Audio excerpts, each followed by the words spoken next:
Obamacare. And the thing I told my audience in 2008 that is just as true in 2025 is that Obamacare was never designed to bring down the cost of health care. And her rallying cry was about fentanyl. This is a war. Act like it. Do something. But for me, when I say affordability, I'm talking about the feeling that you have when you go to the grocery store and you have 3 lousy bags. This literally happened to me yesterday. 3 lousy bags, and it was $175. That is, and here's what Raymond says to each one of us. He goes, I'm 73. I direct traffic in a hospital parking lot, but I've learned this. Healing doesn't just happen in operating rooms. Sometimes it starts in a parking space. When someone says, I see you, I see your crisis, let me carry this one small piece.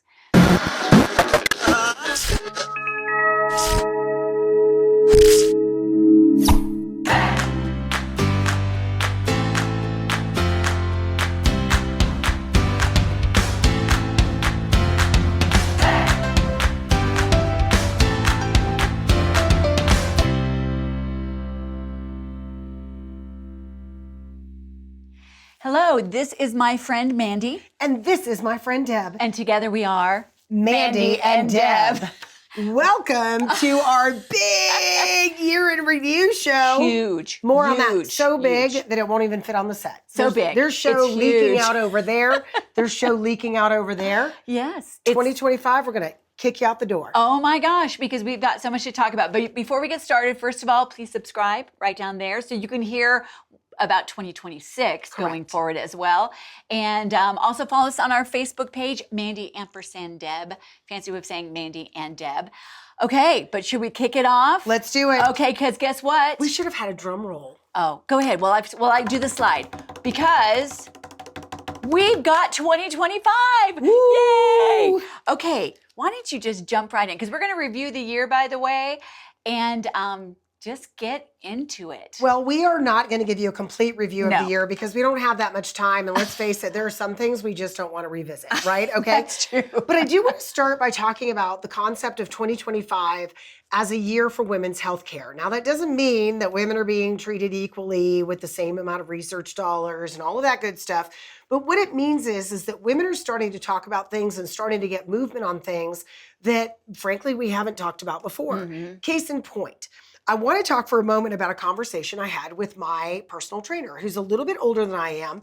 And she said, I've been talking about hormone replacement. And another friend weighed in and said, I don't think you should talk about hormone replacement. And I'm like, why wouldn't you talk about hormone replacement when you're over 40? You need to know about hormone replacement. Right. But women's healthcare is finally coming along. In the last show, I shared the fact that now we're studying things like breast milk with the same veracity that we have studied erectile dysfunction in the past. So, there are things that are happening. And one of the things that I wanted to talk about was Halle flippin' Berry. Oh. First of all, Halle Berry, she makes me mad because she had a kid like at 51 or whatever. That made me salty. But she has been a phenomenal force in the move to get women's hormonal menopausal issues treated as a medical condition and covered by insurance. Mm-hmm. She recently spent some time at a conference and she was addressing the crowd and absolutely ripped Governor Gavin Newsom, ripped him because she finally got a bill through the California Assembly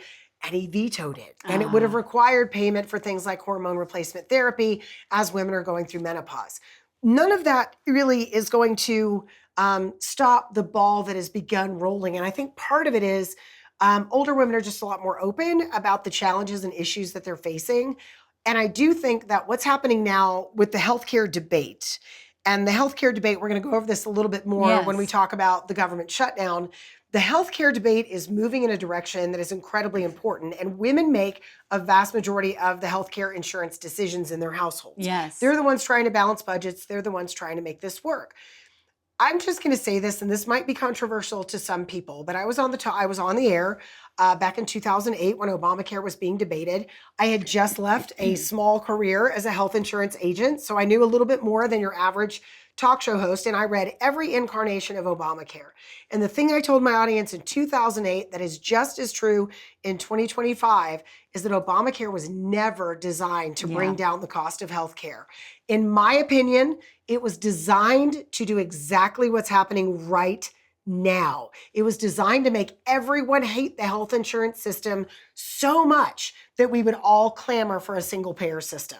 This has been the end game for Democrats for a really long time. And as much as I love it on paper, and I do, the reality is much different. Yeah, it is. And I looked to my friend who was in Ireland. She was living in Ireland, married to an Irish husband, and she had started having gallbladder issues. And if you've ever had gallbladder issues, they're horrifically painful. She had terrible gallstones. She was given urgent referral from her GP to the surgical center to get her appendix out. That was the beginning of December. It never came. Yeah. They never called her. She was in debilitating pain, couldn't get out of bed. So I did a GoFundMe here in the United States to pay for her to have it done privately. So I really want women to start paying attention to the realities of what we're being told versus, the sunshine and roses kind of things that are pitched. It doesn't work that way. You cannot have inexpensive, effective, and timely care. Right. Those three things can't be had together. 100%. And I agree with you completely, because Affordable Care Act or Obamacare, all the promises were, if you like your plan, you can keep your plan, and it's going to drive things down. Here's a couple of facts, by the way, because this is what the government shut down when we're talking about the big stories of 2025. 43-day government shutdown, longest in history. And one side of the aisle was saying it's just because they want to extend the supplements to make it affordable. The problem is this: if you need to keep having the supplements to make it affordable, it is not an Affordable Care Act. In fact, what's happened since the Affordable Care Act or Obamacare was in place? Well, let's see. Employee plans, if you're fortunate to have your employee, went up 63% in cost. Deductibles went up nearly 70%. Federal health care spending went up 133%, and Medicaid went up 29%. What does that matter? Because it was never about making it affordable. And even at the time, they knew it wouldn't be affordable.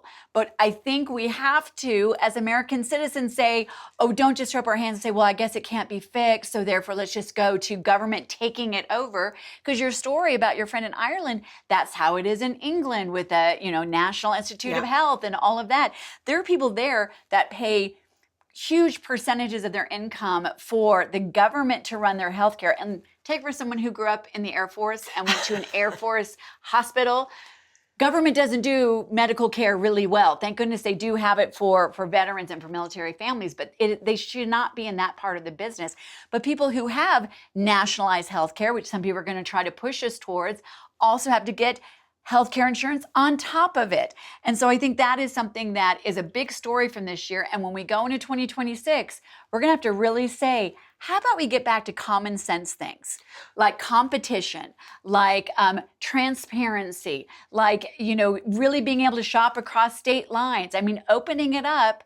Competition has time and time again shown that is the solution to these things. And a big part of what we're dealing with right now is being driven by pharmaceuticals, right? Yes. They only make up about 10% of our overall healthcare spending, but there are multiple new drugs that are supposed to come on the market in the next year that are expected to be delivered at a cost of $1 million per year. Now, I am not opposed to anyone making a profit, but the reality is drug companies continue to game the system by extending out their patents, by making a little tweak to a drug. That prevents generics, which are true competition, from hitting the market. A lot of the biologics that people use, Humira, Enbrel, I'm name checking them, but they're not alone. They're not the only ones doing this. They should have been out of patent years ago. Yes. We should already have generic versions of those, but the drug companies know how to manipulate the system to keep those drugs under patent even longer. I'm not opposed to drug companies making money, but I am opposed to any industry that is given a monopoly by default, which is what the drug companies have.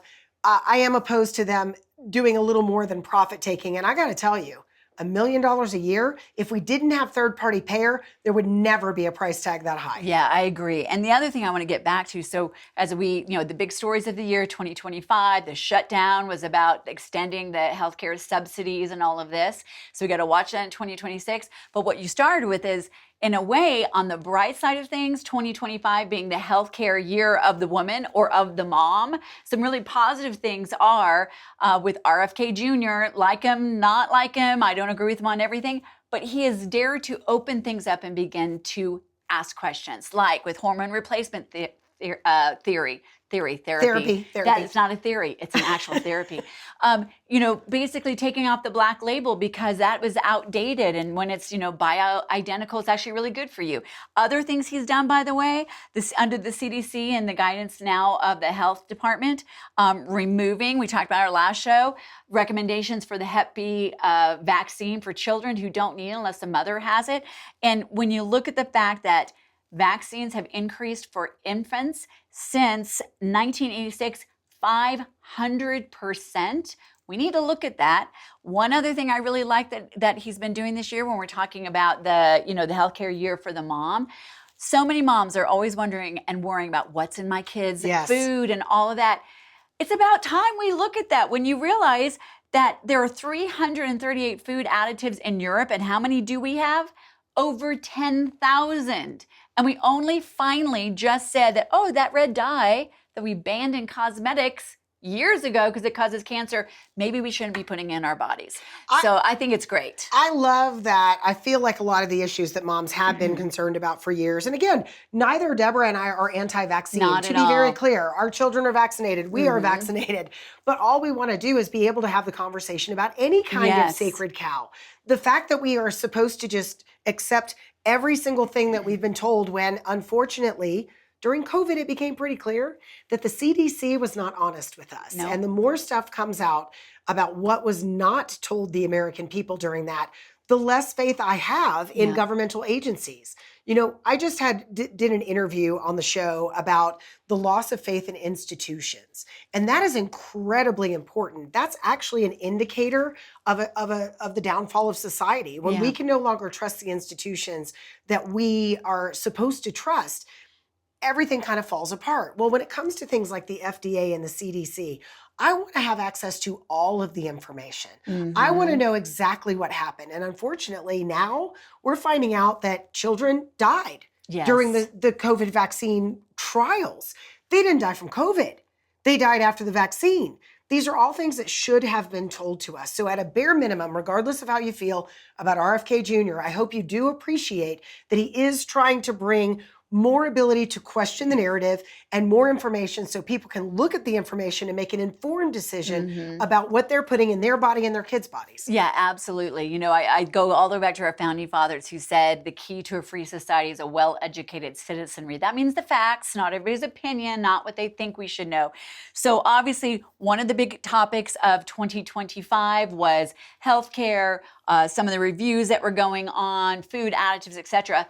Another huge bucket that kind of all goes together for this year has been ICE, immigration, and the border. There are so many things that have been going on within that topic, and I'll just kick off with one that I want to say is positive. I had an opportunity to interview a mom named Rebecca Kiesling, who in 2023 testified in front of Congress, and it went viral because she talked about how her two sons, 18 and 20, died immediately from taking what they thought was a Percocet, and it was actually fentanyl.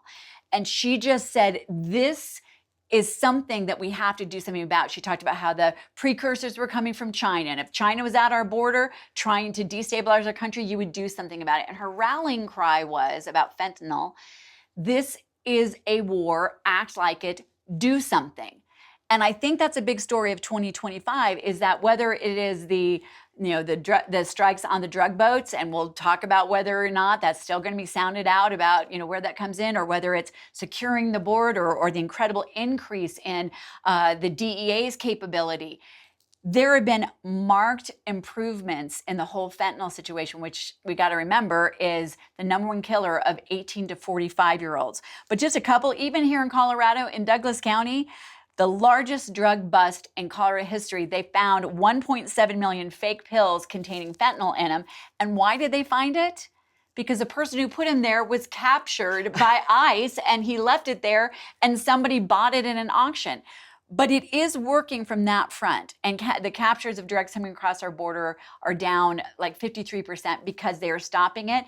And the last thing I'll say about this aspect, because there's many sides to this topic, is China has actually agreed, we'll see whether or not they do this, to stop the precursors because they learned from the British Opium Wars in the early 1800s. What did Britain do to try to destabilize China? Sent opium in. They've been supplying all of these precursors, sending them straight into South and Central America, and then it's come right up I-25 and right out I-70, making us the drug distribution capital of the world because of tariff pressure. They said they'd do something about it. I think that's a real positive. There's many aspects, but one positive of this story is the fentanyl reduction. So I want to talk about the bigger issue of Yeah. immigration, because obviously Yes. this has been a top story. Donald Trump comes into office, immediately starts to enforce immigration law and said, look, we're going to get all the bad people out first. And then we start finding out that randomly here and there's a person who's kind of nice, that's done a nice job being here other than the fact they broke into the country. And I think a lot of people who voted for, let's close the border, let's get people who are here illegally out of the country, in practice, I don't think they realize this is what it looks like. Yeah. Right? I don't think they went, well, what is going to happen? How are they going to get these people out of the country? I am of the mindset that it is going to be a very unfortunate thing that people who have done really nothing else are going to get swept up in immigration enforcement. But the facts remain that millions of people walked across the southern border. Yes. Millions. Over and these 10 are million, not just people from Mexico or Venezuela. These are people from all over the world who took advantage of the opportunity to break the law to get here because they knew once they got here, there was very little chance they were going to be removed. Unfortunately, it kind of has to look like this. And I am hoping against hope. In 2008, when the immigration bill failed, the Gang of Eight immigration bill failed. And if you don't know what the Gang of Eight immigration bill is, it was a compromise. A lot of people didn't like it. It gave too many people too much amnesty, and it did nothing to secure the border. So now we've secured the border for the most part. The border's never going to be 100%. We've secured the border for the most part, but I think people really thought they were just going to go ask people nicely to go home. I don't know what they thought that was going to look like. I'm hoping that what happened in 2008 in Southwest Florida, we had a ton of people after that immigration bill failed self-deport. Yes. They went home. And I would prefer to see people self-deport. But unfortunately, the bad guys that we really want to deport, they're not going to self-deport. So they're going to have to be arrested. Some of those arrests are going to be dramatic. And some decent people who really came here for a better life are going to get caught up in it. But if you believe that we can't have an immigration, we can't have an open borders in a welfare state, and that we have to know who's here and properly vet them, this is unfortunately the outcome. And I do think people are losing their backbone, as they say in the UK a little bit. And I understand that. Yeah. I really understand that. I don't like to see these videos of, children crying. It's horrible. It's absolutely horrible. But the problem is so big. It is. That sometimes the solution is also big. And that's kind of where we are. I agree. And we're a very visual, very compassionate people. And I think the key is exactly what you're saying. When I was down at the border, and I've shared this story a lot, when we talked to Border Patrol, and we asked, that picture we see the most that pulls on our heartstrings of that mom from Mexico dragging her child across the Rio Grande, they said that is a tiny, tiny fraction who actually came over our border. Over 10 million people in the last 4 years under the last administration. And there were people there coming over from China, from Russia. They would say the stands, Afghanistan, Tajikistan, Uzbekistan, Pakistan, all of that. And we're starting to see some of those things happening. And for a country that 25 years next year will be the 25th anniversary of 9/11, and that was just 8 people that came over. I also think we're only beginning to see some of the attacks that are going to be happening. But I'm with you on this. We have to realize that, yes, there may be those unfortunate ones that they did break the law, so they will end up have to go through the process and be deported. But there are a lot of dangerous people, which is why I started with the fentanyl information, that are actually being deported. Gang members are being caught. People who are here that are plotting terrorist activities. There was one recently of a Pakistani student who had everything ready to just destroy his entire college, and he's being deported. So with that, there's also a review going on, and I think this is necessary. I think this, if I'd sum up 2025, I would say it's the year of the review. Let's review some of these things that we just keep thinking, well, I guess it's just how we do it. We just give 500% increase of vaccines to babies. We just let anybody in. We just don't ever change anything. There is a review going on right now and saying, wait a second, if you're from a country that actually wants to see Western civilization not exist anymore, we need to look at this a little bit more carefully. If you're from a country that says, oh, it's a refugee status, but actually you should just stop in the country next door, we're going to review that. And I think that really needs to happen. It's not popular, but I think we've got to keep our eye on the bigger situation of what's happening and some of the really bad folks that are here and are going to be leaving. And by the way, many have started deporting. Well, here's another group of people that I want to talk about and get your view on. Yes. Because this has kind of been a big issue. The notion that we should expel someone who is here on any kind of visa when they express anti-American sentiment. We saw this with college professors or college students that were leading these student protests to call for global intifada or whatever it is. I got to tell you, coming to any country in the world, and this goes back to my days in my early 20s as a flight attendant for Delta Airlines, we were told being in their country is a privilege. Yes. Right? Yes. They have allowed us to bring you there and you can stay overnight and visit everything. But it was always a privilege to be allowed in that nation. It is a privilege to be allowed in the United States of America. It should be viewed that way. And if you're so upset with the way things are going and you feel the need to go out and chant death to Israel, one of our closest allies, you can go home. Yes. I'm at a point now where it's like, I believe in free speech, but with free speech comes responsibility. As Spider-Man says, with great power comes great responsibility.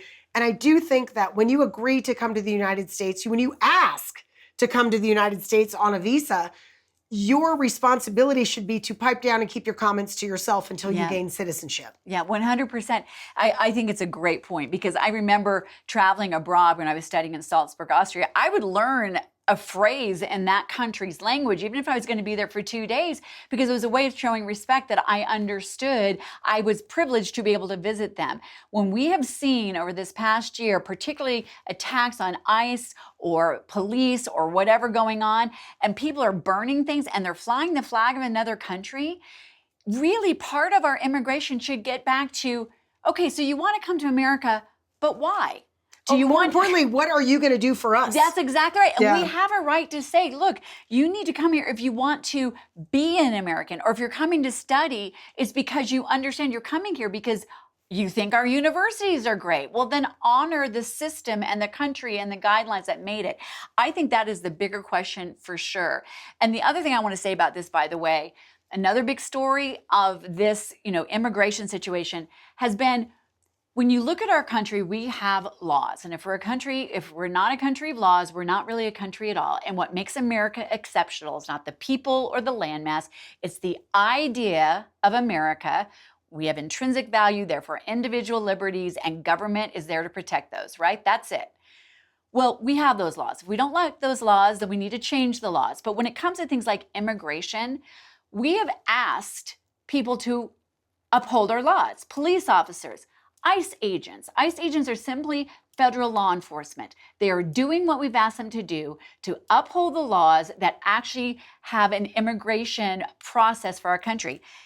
The attacks against ICE agents are up 1,300%. And there are people that are trying to vilify those who are simply serving. And if we wonder why they wear masks, because death threats on their families are up 800%. So I think it's time we say, you know what? These are our laws. If we don't like it, we work to change them. We come to agreement. It should be a slow process where we have a national dialogue about it, although I think these laws make sense for the reasons we just said.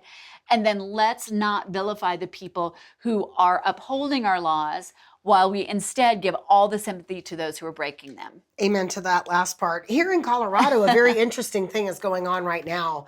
Governor Jared Polis has been accused of breaking the sanctuary state laws that he signed into law. It's getting good. He's being sued right now.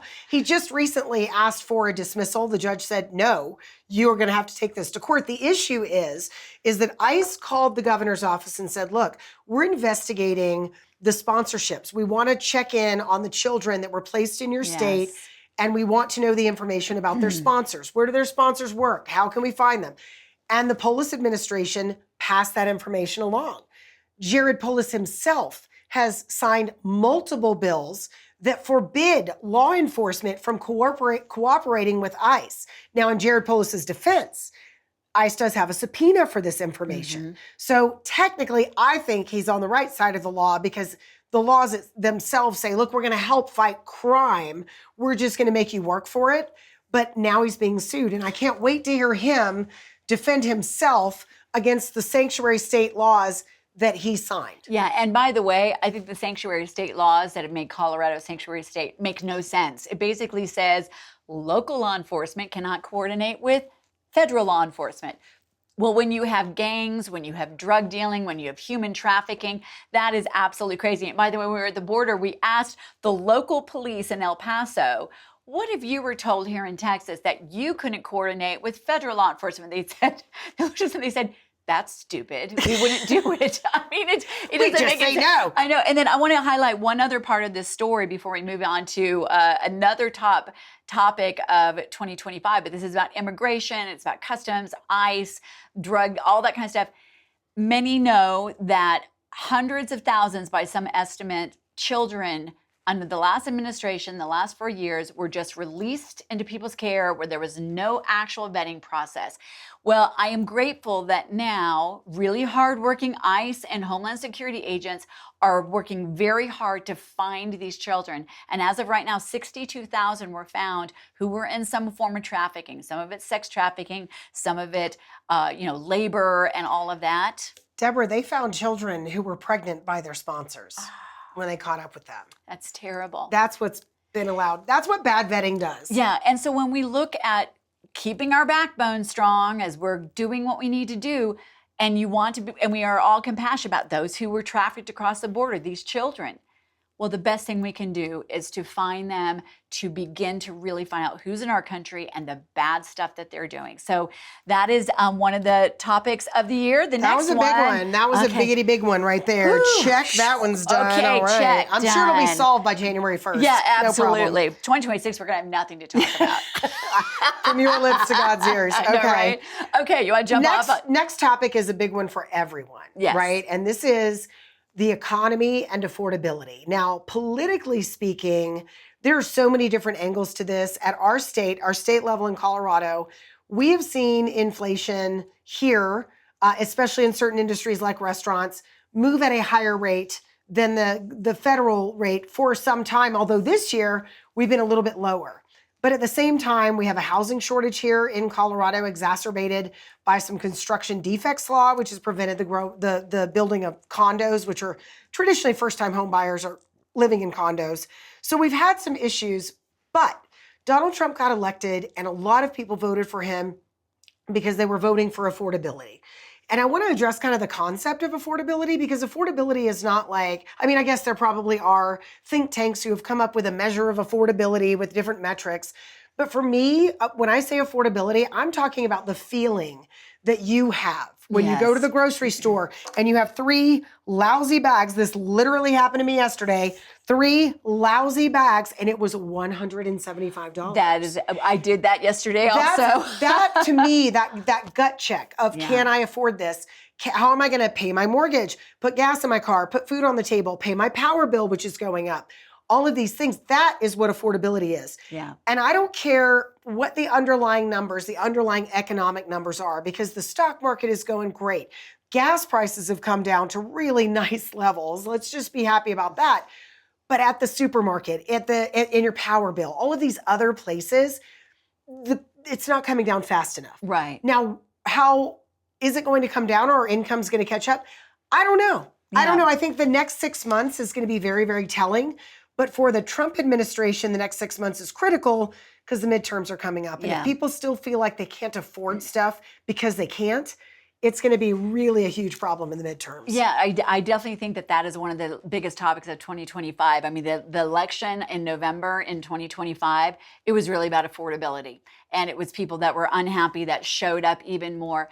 And I think the one thing I would say that we have short memories.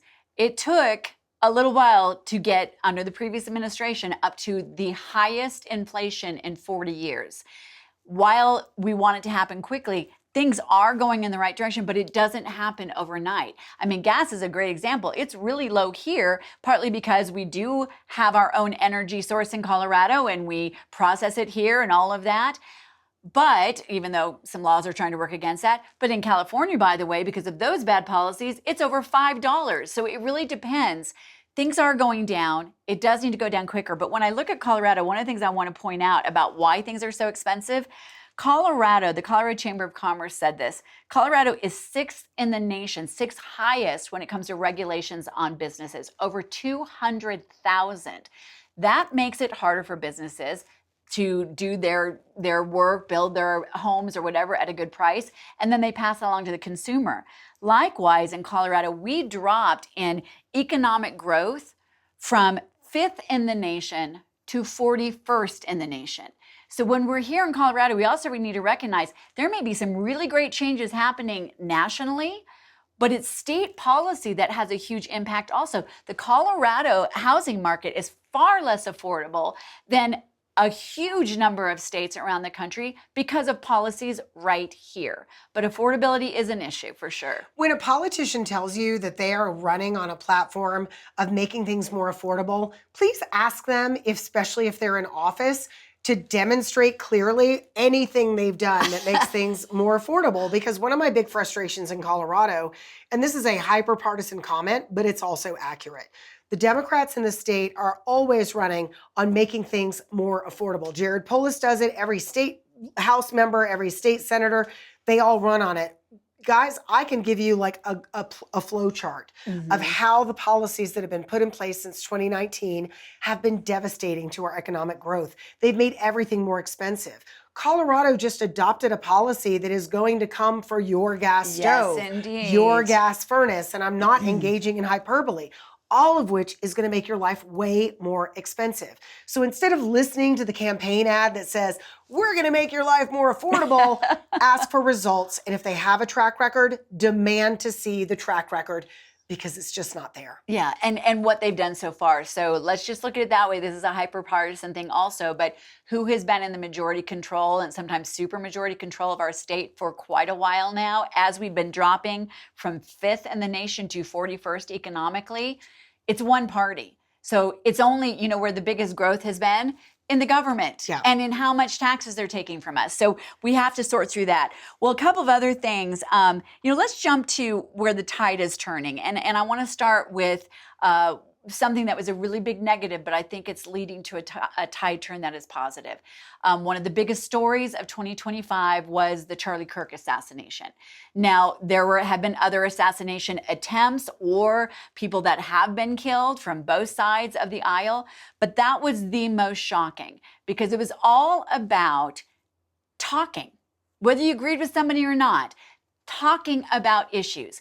And when you look at where our country has gone, the vast majority of Americans, polls show, believe we are more divided than ever. There was a poll that actually, it's NCRI is a study group that actually polled, and I don't mean this in a partisan way, but this is the statistic. 55% of people left of center said it was justifiable to kill Donald Trump. When we got to that point in our culture, what happens is the middle begins to withdraw because you've got these extremes that are driving us off the cliff, and it leads to things like what happened with Charlie Kirk. And we probably all saw on social media people going to one side or the other, or saying things that they would hopefully never say in person. Here's where I think the silver lining can be. I think if we as Americans are waking up to realize, you know what, I'm neither one of those extremes. This is terrible. I don't have to agree with Charlie Kirk. I do personally myself, but you don't have to agree with Charlie Kirk to say the murdering of a young father, husband, person out there speaking simply because of what he was saying and what he believed is a terrible bellwether symbol for our country. But I think people are waking up. I do think it is driving something that we're seeing right here in Colorado, by the way, though, which is in Colorado now, nearly half, almost half of all voters are unaffiliated. And there was a poll that showed, a Magellan Institute poll that showed that really in Colorado, there is a great dislike of either party. It is pretty much upside down for both of the parties. I won't get into all the statistics, but you can see it on social media and everything like that. But why they're rejecting both parties is because they say that both parties are extreme, are corrupt, don't represent them. But we've got to make sure that in 2026, that doesn't lead to those people exiting out of this thing we call the American experiment. We've got to push in to pull back from this precipice we've been at. I love your optimism. I do not share it. And I don't want to be the negative Nelly here, but just some data that I've seen about college students are more afraid to speak out on campus. They are less likely to support bringing a speaker to the campus that may have a controversial view. That's the exact opposite of what needs to happen. Yeah. And frankly, really dishonors Charlie Kirk's memory, because love him or hate him, and if you hate him, you've probably only seen about 4 3-minute clips each of the stuff that he did. But ultimately, he was on campus talking to people he disagreed with, trying to understand them better, and trying to help them understand where he was coming from. If we're no longer able to do that, and one of the reasons I think Charlie's death, 2 reasons I think it was so jarring, especially for those of us on the right. Number one, I watched him get murdered on social media. Yes. I made the terrible mistake. A listener said, watch this, angle. Because I first saw an angle from far away and I thought, okay, I got and a shoulder, listener said, you need to watch this. And like an idiot, I did. And we watched a man get murdered. Yes. And secondarily, he wasn't an elected official. And I'm not saying it's okay to shoot at elected officials, but political assassination has a long history in this country and around the world. Around the world. You kind of understand it a little bit better. You're kind of like, well, as a politician and people do crazy things in the name of politics. Charlie Kirk was just a guy. Yes. He was a guy who wanted people to talk to each other. He was a guy who wanted to talk to college students and connect with them about conservative values and ideals. And that it starts to feel like, holy crap, that could have been me. Yeah. It could have been you. It could have been somebody who shows up at Douglas County Citizenry to just engage in conversation about issues. And it starts to feel way more real than it did even when we watched Donald Trump get shot. I mean, that again, I don't say he deserved it, but he's a politician and you're kind of like, well, it comes with the territory. But Charlie felt very personal, and it was really kind of a shocking situation. And I am not hopeful, especially after people showed up on Halloween wearing their Charlie Kirk costumes. That was unsettling to me as well. I still worry about the future of the country greatly. Yeah, and I think we should be worried, because then if we aren't worried, we won't do anything about it. Here's what I will say to come back to the Pollyanna viewpoint, is I would say, right after Charlie Kirk's assassination, the number of applications for TPUSA chapters exploded. I mean, it went from, I don't remember the numbers, but they had barely 100 or so around the country, and then it's thousands.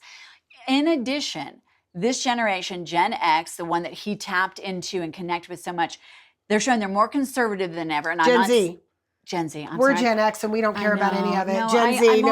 I'm always trying to, think that I'm the youngest generation. I'm not. I know that. 1980 was just a few years ago. Oh, it's fine. Yeah, we should do it like. Sorry, sometimes go we should ahead. do our hair that way. Like, go do a throwback. We don't have that kind of screen time. Gen Z is what I mean. But anyway, that Gen Z is more conservative than any previous generations. And what I mean by conservative, that doesn't mean Republican necessarily. It just means they're understanding, again, the importance of our American Constitution, those rights, freedom of speech, etc. They are more seeking faith because they've been given a whole lot of apocalyptic nonsense for a really long time. And they are going back to a lot of traditional values. And I do see hope there, because they're the generation that has received most of this stuff we've done to them, from, all of the gender fluidity things, like just exploding. We'll talk about that in a moment, to COVID, to all kinds of things. Every 2 years, the earth is going to end in 2 more years. They've had to live with that. And I do see a huge change. And also, to go with this, part of what I find is exciting, because we're talking about the tides turning here, the stuff that's in the groundwater that maybe we don't always see. There are revivals happening all over college campuses where thousands of young people who are seeking greater meaning, higher truth, real purpose and hope are getting baptized, having, led by other college students, usually like the football team. I think something there really is happening. We got to nurture it, we got to protect it, and we got to stand up and be a part of that. I don't know if you saw the interview with the Indiana University Hoosier quarterback. Yes. After they won the Big Ten, and the first thing this By kid... the way, wait, pause. And they beat the Buckeyes. A moment of sadness. No, for you. We're Ohio University Bobcats in our house. Anyway, No, he gave an interview after the game. First of all, this kid, if white bread could be a human being, it is this kid. He's so nice. I mean, he's like so the nice. sweetest, most Indiana boy in the history of Indiana boys. First thing he does is give the glory to God. And it was just an interview that went crazy because it was so sweet. But I bet you missed a video from the Seattle Seahawks locker room after a win. The coach is giving out game balls and he's talking about who's performing well. That's what happens at the end of every game. Coach gives a player, and I'm so sorry I don't know his name, gives a player a game ball and says, what a game you had. And he said, this week I got on my knees and I said, God, I'm not close to you now. I'm not performing well. I rededicated myself to Christ, and this is what happens. Yes. So it's not just that people are turning to church or looking for something. They're embracing it. They're wearing it. Yes. Dare I say, it's almost cool to express your faith these days after I'm going through cool years again. of being shunned. So to your point, there is kind of a spiritual revival. I think we've hit a point where people realize like so much. I say this, I've said this a lot to younger people in my life. People that put all of their faith in a human being, whether that human being is a politician or even a pastor at their church or a spiritual advisor or Tony Robbins or Mandy Connell or Deb Flora, you are going to be disappointed because we are all fallible. If you're looking for something to really put your faith in, put it in the infallible. And in our view, that would be God. So if you're looking for something bigger, I love that. I hope that continues. I think it does. And I think that's the good news that is in the groundwater that we don't see. And it is going to take all of us to step into that gap and fill that area that, people are trying to divide us. It's happening with the young people. We need to keep it going. Let me talk about some bigger issues where we've identified on the Mandy and Deb show that we believe the tide is turning. Because for many years now, there have been certain issues where people like me are on the radio trying to share information with people that is based and rooted in factual, good science, things of that nature, only to be told that because we're doing this, we want everyone to die on a boiling earth, or we hate children who believe they're of the wrong gender, or, all of these different things. Yeah, I've gotten those messages too. Oh, yeah. But the reality is this. After what appears now to have been a COVID-related transgender mania, and I use that definition purposefully. It was first used, I believe, by either Abigail Schreier or Jean Twenge. I can't remember which one. Both amazing women writing about this stuff. Trans and binary identification has dropped like a rock among younger people. And I say this not because I'm like, hey, but the reality is that the actual percentage of people who are truly gender dysphoric in such a way that they are not going to get over that without intensive and deep therapy or taking the cosmetic changes to become more like the gender they identify with, that is a tiny fraction of the population.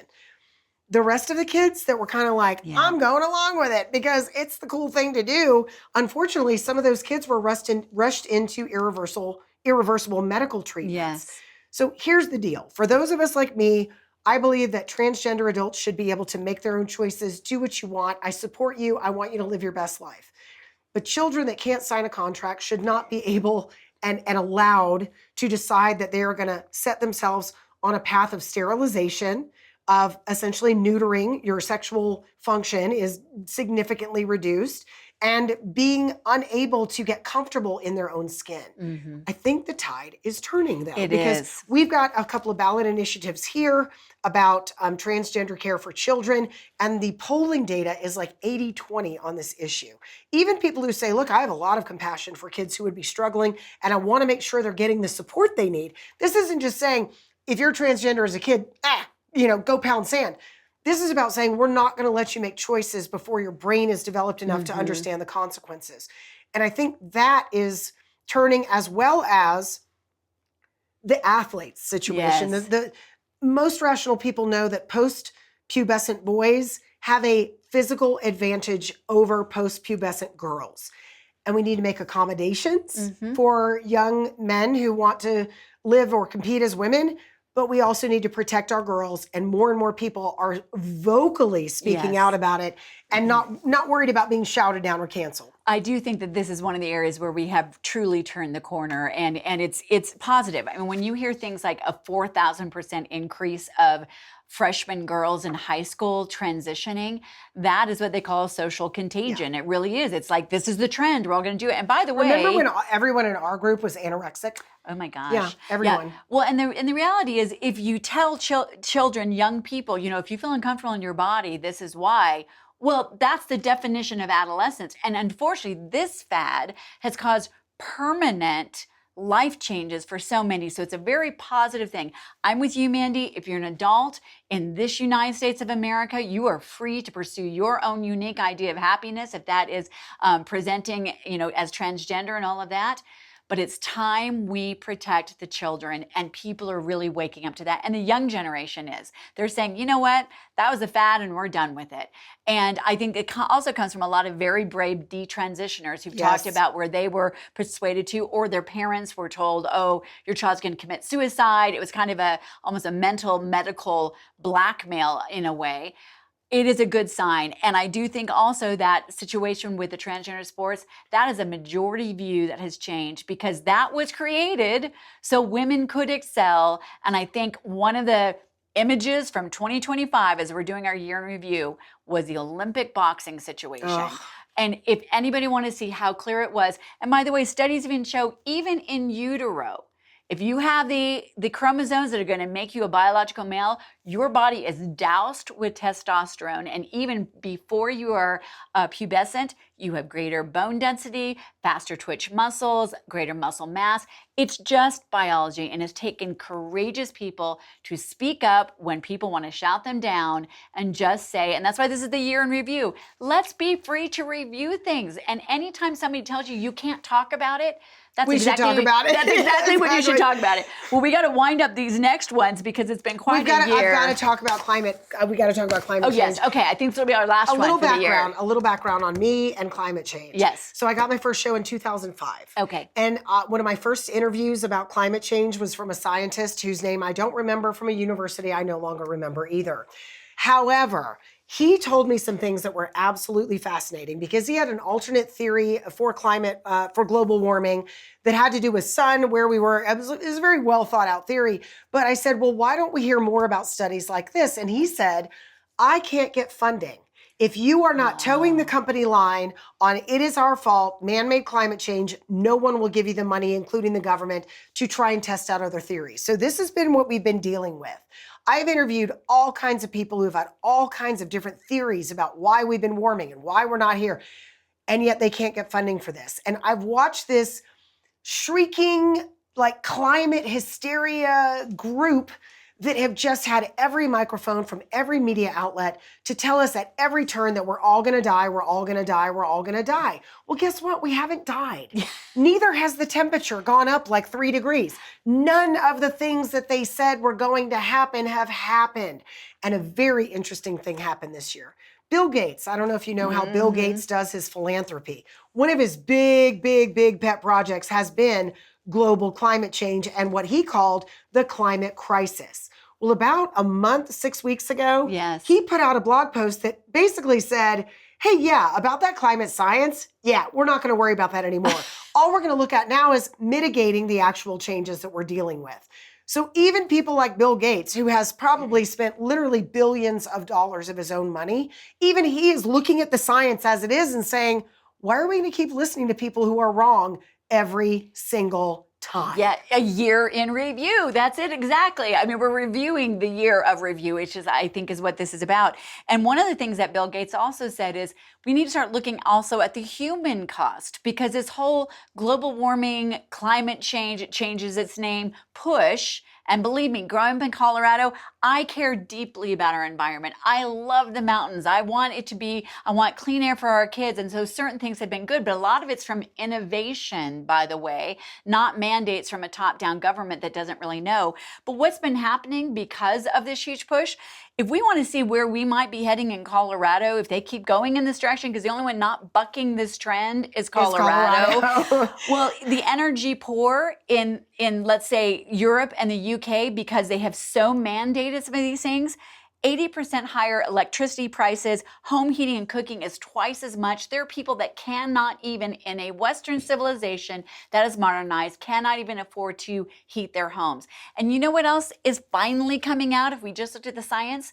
The number one polluter when it comes to energy use is actually what they call biomass. And that is poor third world countries, a lot of them in Africa and other places, where they're so poor and they don't actually have access to natural gas and different fuels and electricity, and they have to burn any kind of biofuel they can find, whether it's trees or grass or dung or whatever. And if we just stop that, that has a much greater impact than all of the things that we've been told about. And by the way, we don't have renewable energy that can keep us going. So we need an all of the above policy. This is changing, except for in Colorado where they want to ban your gas stove. Oh, it's coming. Yeah. It's coming. Crazy. All right, we got to wrap this up. We got to wrap this up. I got to tell you guys something. When we were planning this show, we had all these topics, and we were like, well, do you think we'll be able to go for like 40? And we were like, oh, this might be an hour and a half. We're leaving stuff on the table. So we'll just have to review it in January. In 2026, stay tuned. Okay, so those are just some of the topics of the year in review because we've got 2025. And now we've got good news. We want to end this year talking about a good news story and then also about resolutions because we know that is the time of year where we do resolutions. Mm-hmm. Bad statistic, this isn't good news. Only 1 in 4 people actually keeps their resolution for longer than 30 days. It used to be one out of 2. Now those are the old days. I know, it's gone down. And the main reason I just want to say this about resolutions, I remember somebody told me this once and it made so much sense. If you have a resolution, particularly if it's like be healthy, so you're there for your family and all that, think of your big why. Don't just go, yeah, it would be nice to do this, or maybe I'll do that. You have to have a really big why to stick with it. Like if you want to get in shape, think about, I want to be there to see my children walk down the aisle or to see my grandchildren. Make it so big that you can't go back on it. If you want to get engaged, let's say your New Year's resolution, I'm going to get engaged more civically. Think about what would it be like if we lost freedom. Make it that big. Know your big why. I'm going to take that one step further because I just read a study about 2 weeks ago. Yes. That was about how to create healthy habits and why it's so hard to change your healthy habits. And the reality came down to one simple thing. It is a long study and a long article, but I'm just going to TLDR it for you. And that is, if you really want to make change and you really want to stick with your resolutions, create accountability for yourself. And that means it may be like, hey, can you send me a text in the morning and say, hey, did you go for your walk? Yes. Find an accountability partner. Maybe it's a friend of yours. Maybe it cannot be your spouse. Like, would you want Jonathan to nag you? I don't want Chuck to nag me about yeah, it. Jonathan's too nice, actually. He's like, oh, okay, if you really want to do that, go ahead. Oh, no. I love you. Chuck would drill sergeant me, and I don't want to drill sergeant. But that is proven to be if you really want these habits to stick, because healthy habits are hard. Yes. They require effort. They require a significant amount of investment and change.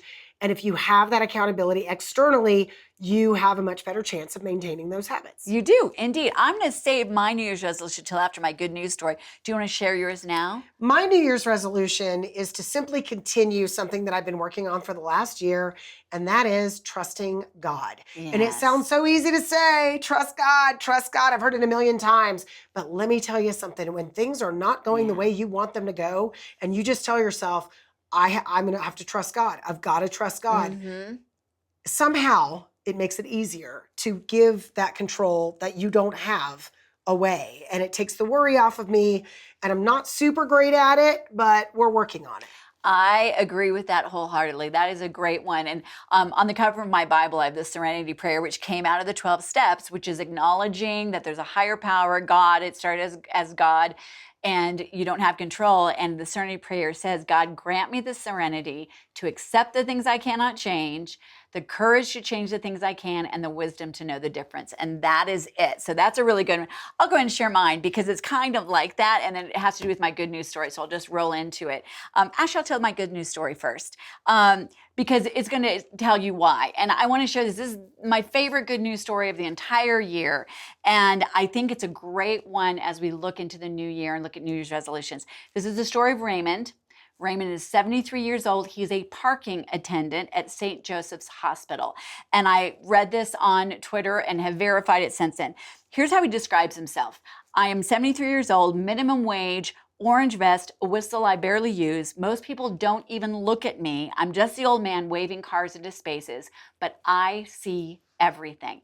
And he goes on to talk about being there, the parking lot for the hospital. He talks about all the people he sees going by. And he shared this story of when everything changed for him. It was a young man he would see driving around every morning at 6 a.m. with his grandmother in the car. He'd drop his grandmother off for chemotherapy. He'd drive around trying to find a parking space, couldn't find it, had to then just go pick his grandmother up. And he was so frustrated because he couldn't be there. And one morning, Raymond said to him, "What time will you be here tomorrow?" And the young man looked startled and he said, "Well, 6 a.m. And he goes, "Okay, I'm going to save a spot for you." And the young man said, "Could you do that?" And he goes, "Well, I can now." Raymond saved it. The young man cried. He was able to be there with his grandmother through the treatments. Well, this started the entire pattern. And Raymond started talking about how he would save a parking spot for a father with a sick baby or a woman visiting her dying husband. He saved spots for people in need, and he kept a list showing up at 5 a.m. every morning. One morning, somebody drove by honking his horn in a very expensive car and said, "I'm not sick, but I need that space because I need to go to a meeting." And Raymond said to him, "Well, then walk." Because that space is saved for someone whose hands are shaking too hard to hold the steering wheel. That guy drove off, complained to the hospital. The hospital then said to him, "This is a liability issue. You can't do this." Well, a letter writing campaign started, and not only did they allow Raymond to continue, they dedicated 10 spots for families in need and made Raymond in charge of it. So this goes on, and after that, one young man came back. Because what I love about the story is Raymond is a 73-year-old parking attendant. Another young man whose mom recovered, he's just a carpenter. He built a box in front of those 10 spaces, and in it he put things like prayer cards, tissues, breath mints, and it said, sorry, I'm gonna get choked up, "Take what you need, you're not alone, Raymond and friends." And here's what Raymond says to each one of us. He goes, "I'm 73. I direct traffic in a hospital parking lot, but I've learned this. Healing doesn't just happen in operating rooms. Sometimes it starts in a parking space. When someone says, 'I see you, I see your crisis, let me carry this one small piece.'" And my New Year's resolution goes along with that. I tend to spend most of my life, Mandy, looking at the big macro issues. I look at how do we save our country? I mean, that's what She actually really does, by the way. Like, if you think she's kidding, this is a woman who lays in bed and is like, "How do we fix the world? Here's a crisis, let's fix it." And I sometimes miss the people that are right there. And ever since reading this 2 weeks ago, my prayer has been, "Lord, let me see the people that are right in front of me," because to you, that one person is just as important as saving a country. And since then, I've had many opportunities. I looked over at a woman that was at a coffee table and she looked devastated. And I'm like, "I'm sorry to bother you, but are you okay?" She ended up telling me her story and we prayed together. Or, whatever that looks like, that's my New Year's resolution. I love that. And we don't have to be a billionaire. We don't have to have a huge platform. Raymond did it as a parking attendant at 73 years old. And I want to know that this next year for 2026, I see the people that God puts in my path. And it may just be a kind word, but there's something every single one of us can do.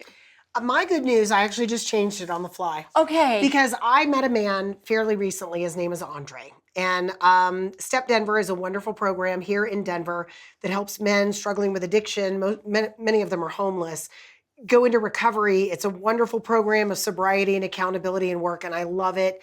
And I think everybody should support them. But Andre told his story.